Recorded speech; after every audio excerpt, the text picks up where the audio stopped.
Questione a teoria da evolução e afirme que você crê que Deus criou o mundo em 6 dias e você é um ignorante. Fale que o homem não é bom e que nasce em pecado e você é um religioso fundamentalista.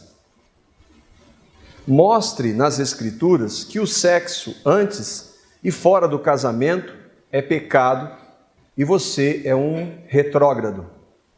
Insista em dizer que o relacionamento homossexual é antinatural e você é homofóbico. Leia o verso que diz: Deus odeia o divórcio e você vive no passado. Exponha a submissão bíblica da mulher ao homem como princípio divino e você é um machista. Explique que o diabo é o autor da mentira e que todos os mentirosos têm-no como pai e você está fora da realidade. Narre o texto da palavra de Deus que apresenta o inferno para todos aqueles que não receberam a Cristo e você é questionado sobre o amor. Anuncie que Deus nos ama, que só Jesus pode nos levar até Ele, que somente Cristo é a verdade e que todas as demais crenças são falsas e você é um intolerante. Proclame a salvação pela graça somente e você é um louco. Por fim, diga que você deseja viver em santidade. Você compreende a realidade ou essa realidade? Você entende que essas oposições, e eu mencionei apenas algumas, elas não são uma consequência do mundo que nós vivemos, ou valores que estão sendo revistos, mas é sim uma guerra que é travada nas regiões celestiais, e que nós estamos debaixo de uma realidade onde há principados e potestades, e que tudo nesse mundo conspira contra a verdade da palavra de Deus.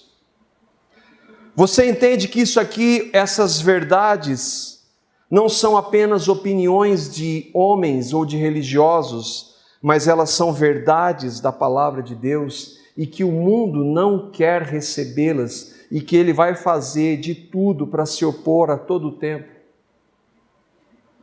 Você consegue ver e perceber isso à luz da palavra de Deus? Você consegue entender que nada que nós vivemos nesse mundo aqui é por acaso e que não há coincidências? Você consegue perceber isso? Se você consegue, como é que você se sente nessa situação? Você fica triste? Você fica contente? Ou os dois? Triste porque a maioria das pessoas, a imensa maioria das pessoas não tem a menor ideia, a percepção dessa realidade. Triste porque essas pessoas, não crendo em verdades como essa, ou especialmente na verdade de Cristo crucificado, elas estão separadas de Deus para toda a eternidade. E por um lado, contente por saber que se você tem essa percepção, é o Espírito que Deus e que mostra para você que eu e você, se nós cremos em Cristo, nós não fazemos parte dessa realidade e que nós vivemos nesse mundo aqui apenas como peregrinos e forasteiros e que um dia nós vamos estar na presença desse Deus que veio para mudar todos os nossos conceitos, para transformar todos os nossos conceitos. Nesses dias de carnaval, talvez o nosso país viva um período em que mais exalta a diferença que há dos conceitos do mundo para a verdade da palavra de Deus. Onde a depravação e a promiscuidade chegaram a níveis que a gente não imagina ou não imaginava. Apesar de na história, por 2 momentos onde Deus agiu de maneira poderosa para destruir essa realidade no dilúvio, quando a maldade do homem havia se multiplicado sobre a terra. e nos dias de Ló, onde a perversão era grande, e Deus destruiu aquelas duas realidades. E que interessante que Jesus disse que quando ele voltasse, seria como nos dias do dilúvio, nos dias de Noé. Se você crê em Cristo, você não faz parte deste mundo. E você é questionado, é confrontado com essa realidade a todos os momentos. Você sente isso? O Senhor tem incomodado meu coração sobre essa questão muito de santidade. E o tema do nosso estudo é uma pergunta. Se você não faz parte desse mundo, então você almeja a santidade? Você deseja viver para a glória de Deus em todas as áreas da sua vida? E nós vamos lá para 1 Pedro, capítulo 1, para ver o que Deus falou através desse irmão, para vermos sobre essa verdade da santidade, da santificação. 1 Pedro, capítulo 1, nós vamos ler os versículos 14 a 21. Mas antes, para nós entendermos qual era a realidade de Pedro, o que ele diz, Deus diz por meio de sua primeira carta, o apóstolo estava em Roma.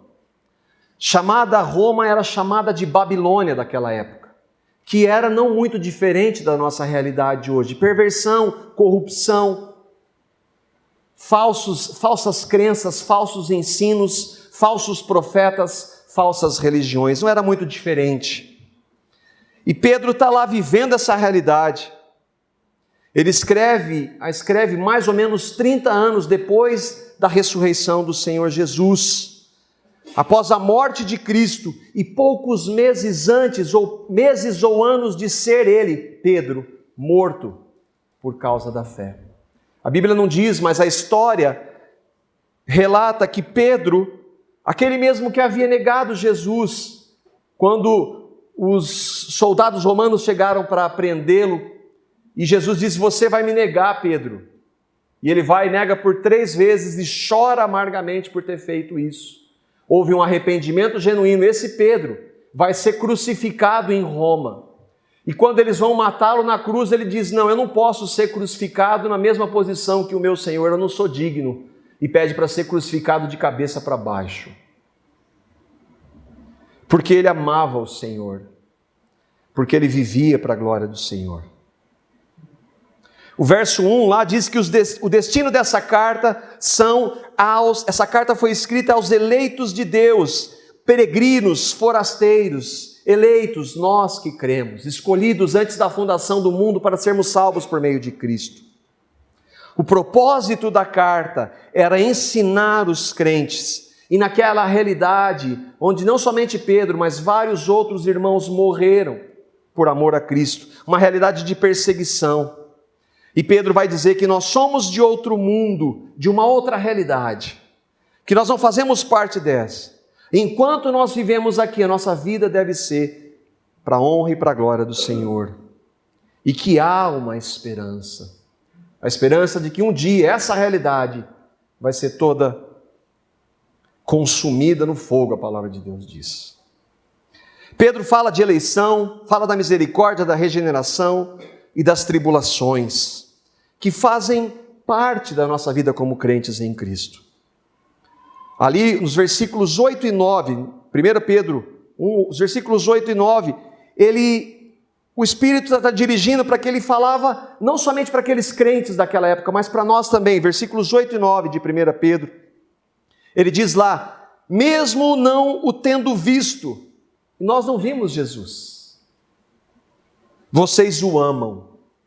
Mesmo não tendo visto, aqueles irmãos não viram Jesus, porque eles haviam crido em Jesus pouco tempo, então eles não viram os milagres de Jesus, os feitos de Jesus, não viram a sua morte, a sua ressurreição, mas ele diz para eles: mesmo não tendo visto, vocês o amam, e apesar de não o verem agora, vocês não viram Jesus sendo morto, fazendo os milagres, e apesar de não verem agora, vocês não estão vendo Jesus, vocês vivem pela fé, creem nele, e exultam com alegria indizível e gloriosa, pois vocês estão alcançando o alvo da sua fé. Eles viviam pela fé, assim como nós hoje. Nós não vimos Jesus, nós não vemos Jesus, nós não sentimos Jesus, mas nós cremos. E se você crê, você sabe o que Pedro está dizendo, com uma alegria indizível e gloriosa, de saber que Ele, o Senhor Jesus, é o Senhor das nossas vidas, que deu uma nova vida para nós, nos deu a salvação. E aí então nós vamos lá para os versículos 14 a 21. Ele vai falar de santidade para nós que amamos o Senhor. Se nós amamos a Cristo, nosso desejo é viver para a glória dEle. Isso significa viver em santidade. 1 Pedro 1, versículos 14 a 16. Como filhos obedientes, não se deixem amoldar pelos maus desejos de outrora, quando viviam na ignorância. Mas assim como é santo aquele que os chamou, sejam santos vocês também em tudo o que fizerem, pois está escrito, sejam santos, porque eu sou santo. Versículo 14. Como filhos obedientes, Pedro está escrevendo aqui para filhos. E filhos são todos? Não. Só são filhos aqueles que creem verdadeiramente em Cristo. Há muitas pessoas na igreja, na instituição evangélica inclusive, e que não são filhos de Deus. Mas Pedro está escrevendo para filhos. E quem são esses filhos? Lá em João, no capítulo 1, versículo 12. Como nós, se nós somos filhos, como nós fomos tornados filhos, fomos feitos filhos de Deus. Essa expressão, todo mundo é filho de Deus, é antibíblica e anticristã. Nega o sacrifício de Cristo, o único meio pelo qual nós podemos ser filhos, sermos feitos filhos. João capítulo 1, versículo 12. Está dizendo lá, o relato está mostrando quem são os filhos de Deus. Mas a todos quantos o receberam, deu-lhes o poder de serem feitos filhos de Deus, a saber, aqueles que creem no seu nome, Jesus.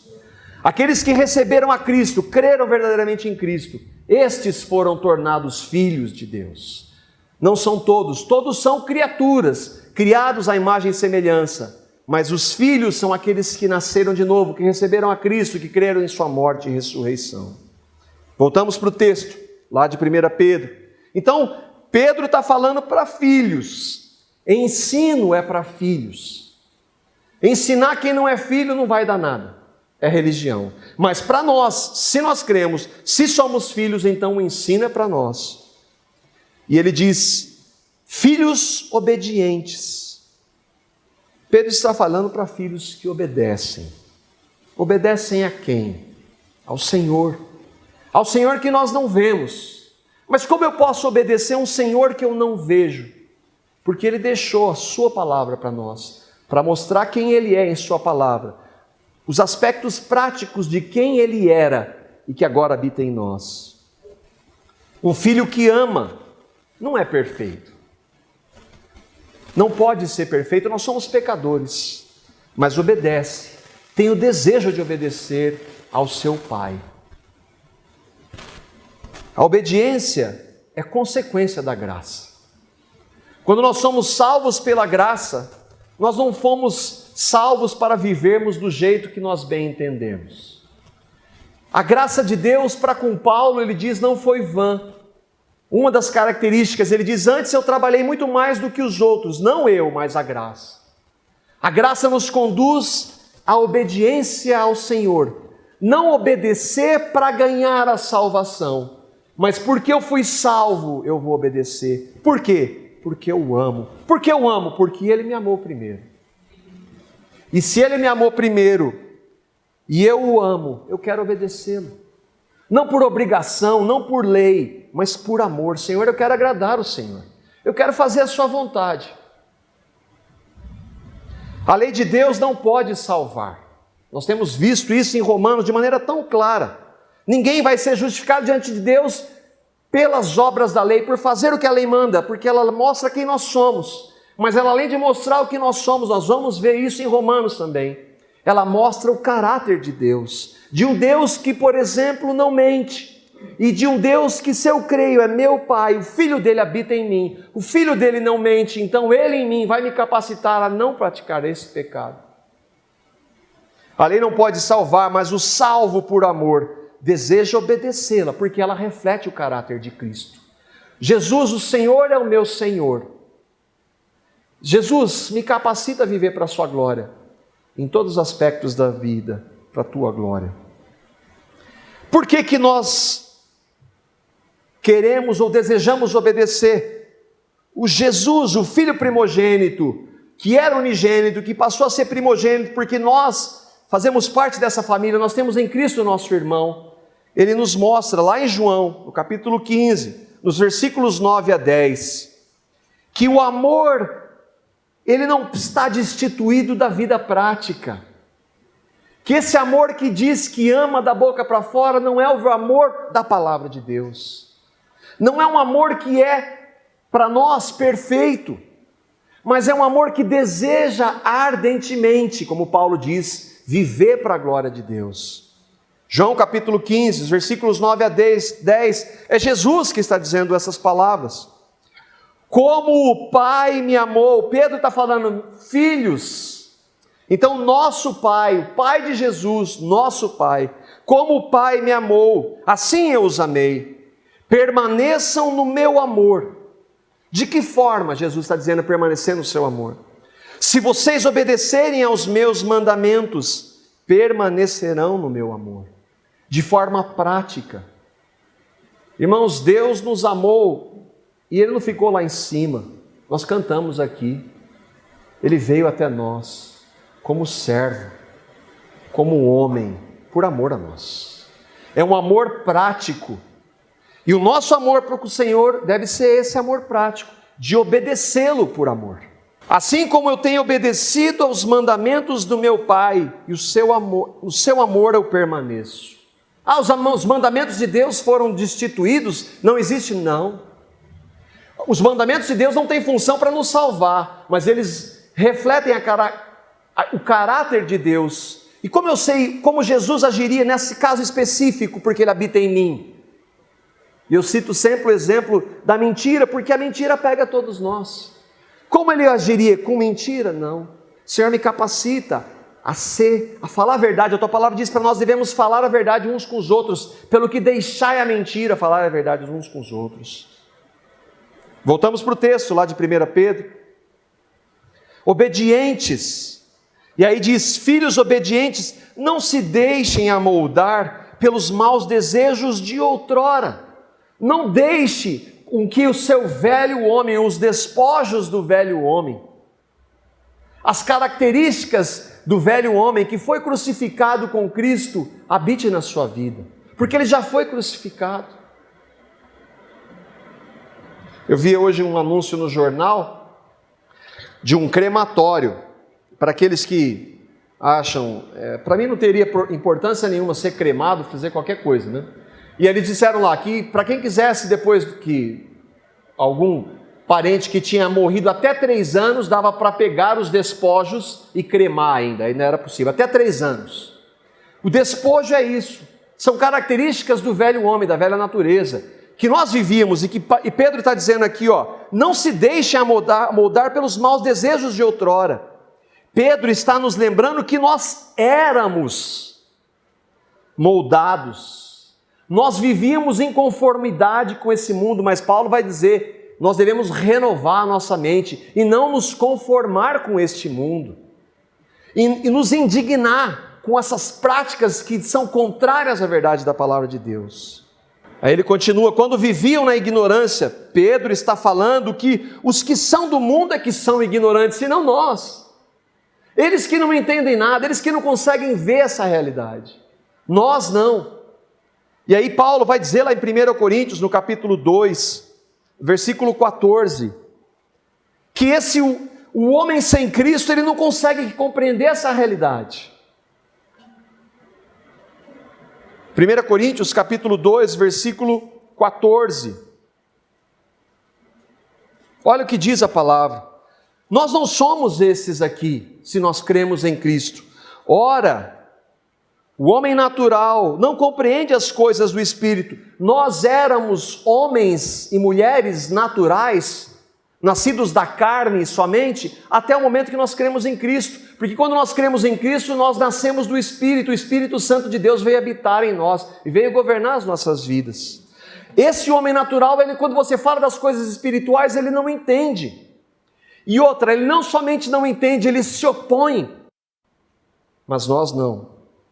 O homem natural não entende as coisas do Espírito de Deus. Você entende. Você consegue perceber que esse mundo que você e eu vivemos, ele é totalmente contrário à palavra de Deus. E que esse mundo quer que você viva os prazeres, a realidade desse mundo, mas que o Deus que nos salvou veio para nos transformar. Ele não veio somente para nos dar uma vida eterna quando Jesus voltar e toda essa realidade acabar. A vida eterna começou agora, quando Ele veio habitar em nós. E veio nos tratar, e limpar, e tirar tudo aquilo que não é vontade dEle. Para o homem natural, essas coisas parecem loucura, e ele não pode entendê-las, porque elas se discernem pelo Espírito que eles não têm. Nós nascemos mortos espiritualmente. Quando nós cremos em Cristo, o Espírito Santo vivifica o nosso corpo, nosso espírito, e aí sim há uma relação com Deus. Aí o Espírito Santo fala, Marco fala para o meu espírito, não faça isso, meu filho. Efésios capítulo 4, os versículos 17 a 20. Paulo está falando da mesma coisa. Irmãos, as cartas ou epístolas, elas foram escritas para o nosso ensino. Assim eu lhes digo, e no Senhor insisto, que não vivam mais como os gentios, que vivem na futilidade dos seus pensamentos, são ignorantes quanto às coisas espirituais. Eles vivem de acordo com a futilidade dos seus pensamentos. Então, por isso que eles se opõem a toda a verdade da palavra. Mas nós não podemos viver assim, nós não somos chamados para viver assim. Seus pensamentos humanos e carnais, eles estão obscurecidos no entendimento, eles não têm nada a ver com Deus. Eles estão separados da vida de Deus, não entendem. Por causa da ignorância em que estão, devido ao endurecimento dos seus corações, são responsáveis. E com isso perderam toda a sensibilidade. Como consequência, eles se entregaram à depravação, cometendo com avidez toda espécie de impureza. Todavia, aí para nós, essa é a realidade do mundo, todavia, não foi assim que nós aprendemos de Cristo. Porque Cristo viveu uma vida santa e sem pecado. Porque Cristo foi tentado em todas as coisas, porém sem pecado. E quando nós somos tentados, nós temos nele a vitória sobre a tentação. Todas as vezes que nós somos tentados, e se o Cristo, o Filho de Deus foi, nós vamos ser, nós não estamos isentos da tentação enquanto estivermos aqui. E esse mundo vai sempre nos guiar para o pecado, mas em Cristo há vitória. Só em Cristo. Você consegue compreender que Cristo não tem nada a ver com esse mundo? Que o Cristo que eu e você professamos não tem nada a ver com todos esses conceitos contrários à palavra dele? Você consegue entender que em nome do amor, muitos têm minimizado o objetivo do sacrifício de Cristo para nós hoje? Cristo veio para tirar o pecado. Ele é o Cordeiro de Deus que tira o pecado do mundo. Isso não é um versículo apenas de efeito, isso é uma realidade e veio para se manifestar nas nossas vidas, para nos fazer santos para a glória dele. Santos, separados. Todo mundo sabe o que é santo. Santo é separado. Separado do quê? Há mestres cristãos que apoiam o homossexualismo, relativizam o casamento, chamam o ensino bíblico de legalismo, negam verdades fundamentais da palavra. Eles estão endurecidos no seu entendimento. Não conseguem compreender as coisas espirituais. Aos que dizem que a fé em Cristo não é comportamento. Não é fazer, mas Cristo em mim vai mudar o meu comportamento. Totalmente. Ele vem para nos transformar. Viver na prática do pecado faz parte da vida dos incrédulos. Pedro vai enfatizar para os cristãos na graça. Lá, vamos voltar para 1 Pedro. A gente vai para o capítulo 4. Olha o que ele está falando para mim e para você, se você crê. Olha, irmãos, o que ele disse. Ele não sabia que pouco tempo restava para ele. Mas olha o que ele disse. 1 Pedro, capítulo 4, versículos 2 e 4. Lembra que ele escreveu essa carta muito pouco tempo antes de ser crucificado por amor a Cristo. Ele diz, no tempo que lhe resta, para vocês cristãos, para mim também, Pedro está dizendo, aqui na terra, não vivam mais para satisfazer os seus maus desejos, aquele que ele lá falou no começo, paixões, concupiscências, mas sim para fazer a vontade de Deus. A vontade de Deus não é vivermos no pecado. No passado, olha, irmãos, como ele sempre volta, aquela realidade não faz mais parte da sua vida como crente em Cristo. No passado, vocês já gastaram tempo suficiente fazendo o que agrada aos pagãos. Naquele tempo, vocês viviam em liberdade, em libertinagem. Nós estamos na liberdade em Cristo, mas não em libertinagem. Na sensualidade, nas bebedeiras, orgias e farras, na idolatria repugnante. Que são o quê? As práticas que definem as paixões e concupiscências. Olha só, e o mundo, quando olha para nós, eles acham estranho que vocês não se lancem com eles na mesma torrente de imoralidade, e por isso os insultam. Irmãos, será que o mundo, quando olha para mim e para a sua vida, acha estranho que nós nos lancemos nas mesmas práticas que ele? Será que quando ele olha para mim, que professa o nome de Cristo, ele vê diferença? Ou eu sou mais um evangélico dos milhões de brasileiros evangélicos que existem hoje? Ou será que o Cristo que eu professo não faz diferença nenhuma na minha vida? Versículo 15, voltamos lá para 1 Pedro. Mas, assim como é santo aquele que os chamou, sejam santos vocês também em tudo o que fizerem. Assim como é santo, separado do mundo, separado de tudo aquilo que não agrada a Deus, em pensamentos, em atos, no que eu falo, no que eu ouço, no que eu vejo, em tudo, irmãos. Nós somos chamados para a santidade. Aquele que nos chamou é santo. Quem nos chamou, irmãos? Quem nos chamou? Em que estado o Senhor nos chamou? Colossenses capítulo 1, versículos 12 a 13. Pedro está falando que nós devemos ser santos como é santo aquele que nos chamou. Quem nos chamou? O Pai, por meio de Cristo, pela ação do Espírito. Ele nos chamou em que circunstância, irmãos? Colossenses capítulo 1, versículos 12 a 13. Quem nos chamou? O Pai, dando graças ao Pai, que nos fez idôneos para participar da herança dos santos na luz, o qual o Pai nos tirou do império das trevas. Irmãos, Ele nos tirou do império das trevas e nós não podemos mais voltar para esse império. E nos transportou para o reino do Filho do seu amor. Tirou das trevas para nos conduzir a Cristo, a luz do mundo.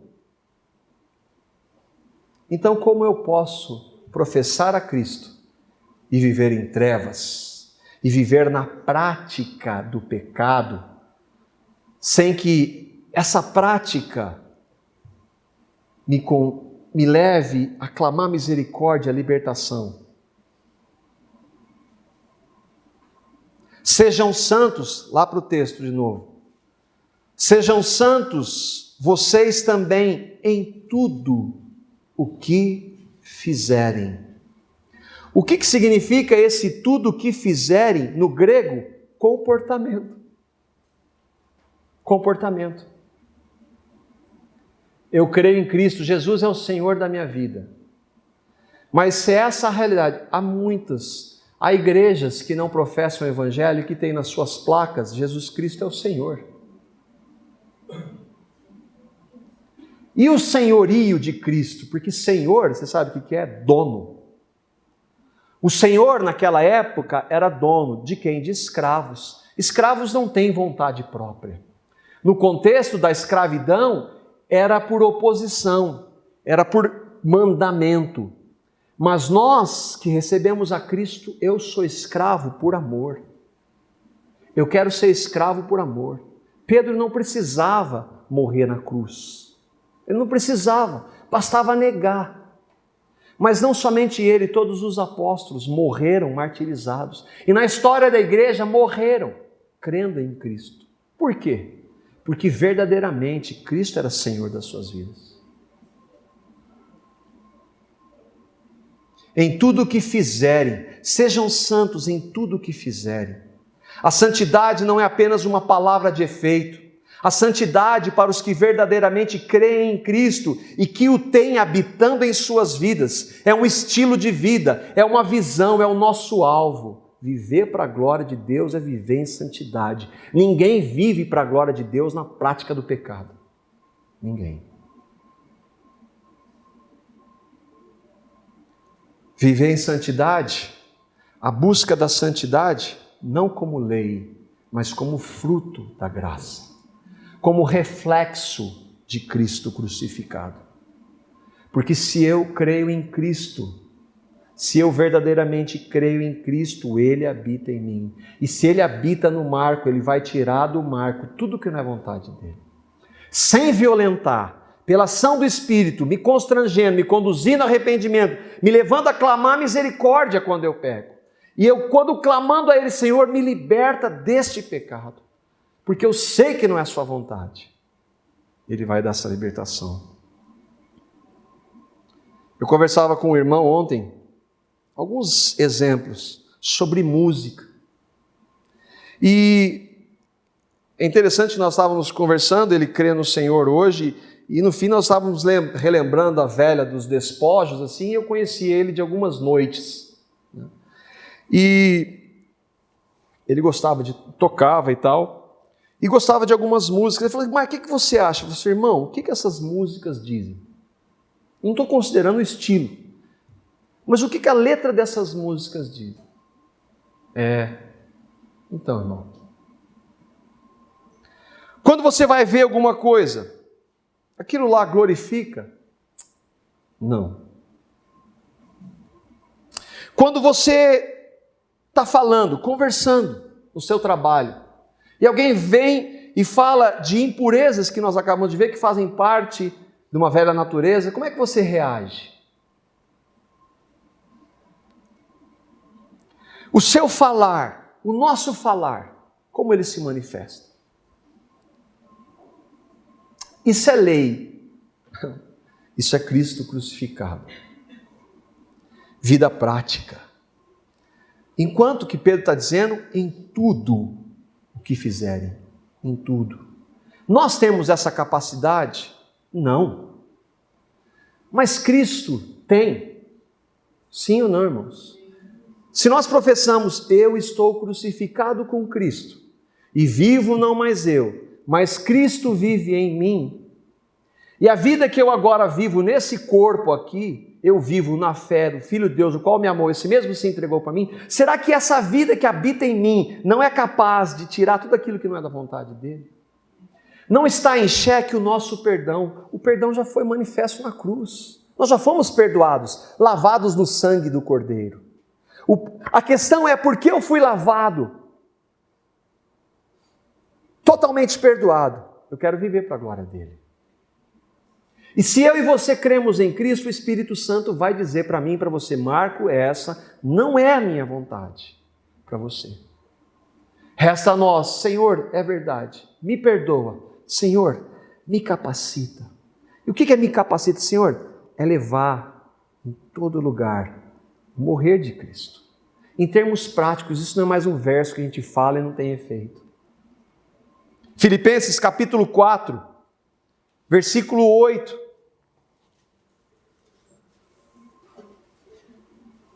Pedro disse em tudo, sejam santos vocês também em tudo o que fizerem. E o que Paulo diz? O que é esse tudo? Filipenses capítulo 4, versículos 8. Irmãos, se nós meditássemos esse texto, gravássemos e o decorássemos, muito do que nós fazemos hoje, nós não faríamos. Finalmente, irmãos, tudo, lembra que ele disse, ser santo em tudo. Finalmente, irmãos, Paulo agora está dizendo, tudo o que for verdadeiro, tudo o que for nobre, tudo o que for correto, tudo o que for puro, tudo o que for amável, tudo o que for de boa fama, se houver algo de excelente ou digno de louvor, pensem nessas coisas. É isso que deve habitar em nós, para a glória dele. Santidade é isso. Por que ser santo? Mas por que ser santo? Volta lá para o texto, irmãos. Versículo 16. Pois está escrito, sejam santos, porque eu sou santo. Agora, irmãos, Pedro não está dizendo assim, tente ser santo, se esforce para ser santo, porque Deus é santo. Ele está dizendo assim, porque o santo habita em você, por consequência você vai ser santo. Entende? Parece, mas não é. Ele não está dizendo, se esforce para ser santo. Não, o santo habita em você. Se o santo habita em você, a santidade dele vai se manifestar em sua vida. Num texto decorado ou numa realidade? Santidade é uma consequência, porque o santo habita em nós. É isso que Pedro está dizendo.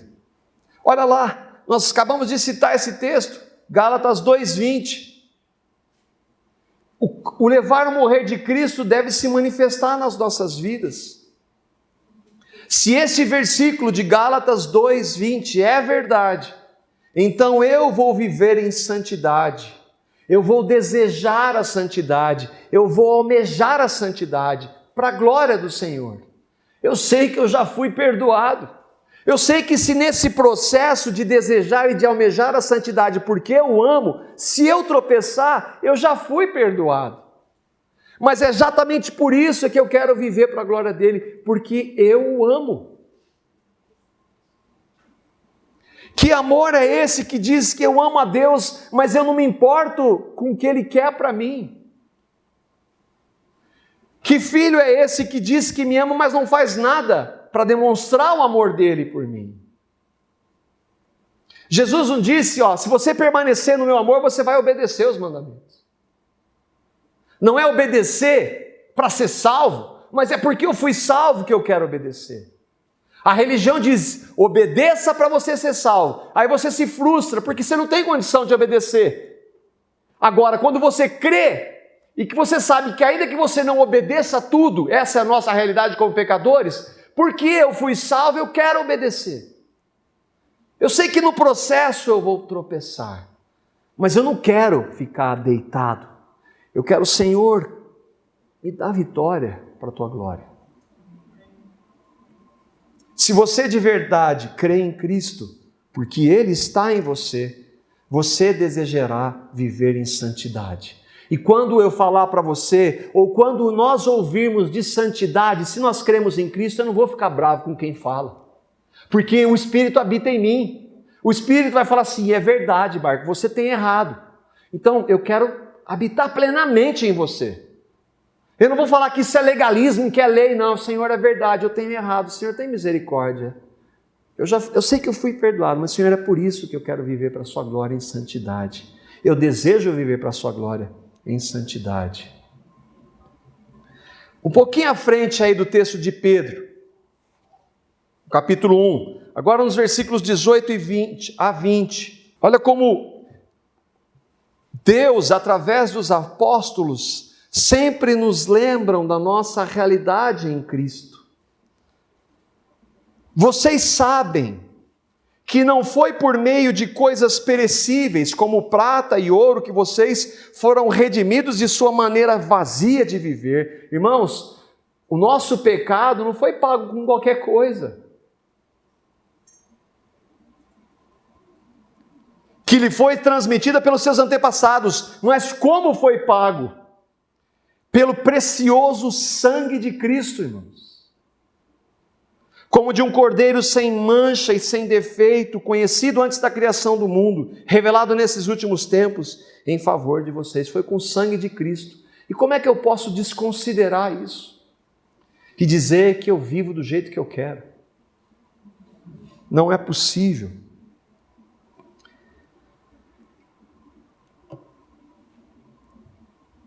Irmãos, Cristo veio para nos dar vida eterna. A vida eterna começou quando nós nascemos de novo. Nós já temos falado isso algumas vezes. Ela é um processo de conhecer a Jesus cada vez mais. Vida eterna é conhecer a Ele e ao Pai que o enviou. Então nós vamos passar a eternidade o conhecendo. E como é que nós podemos ter vitória?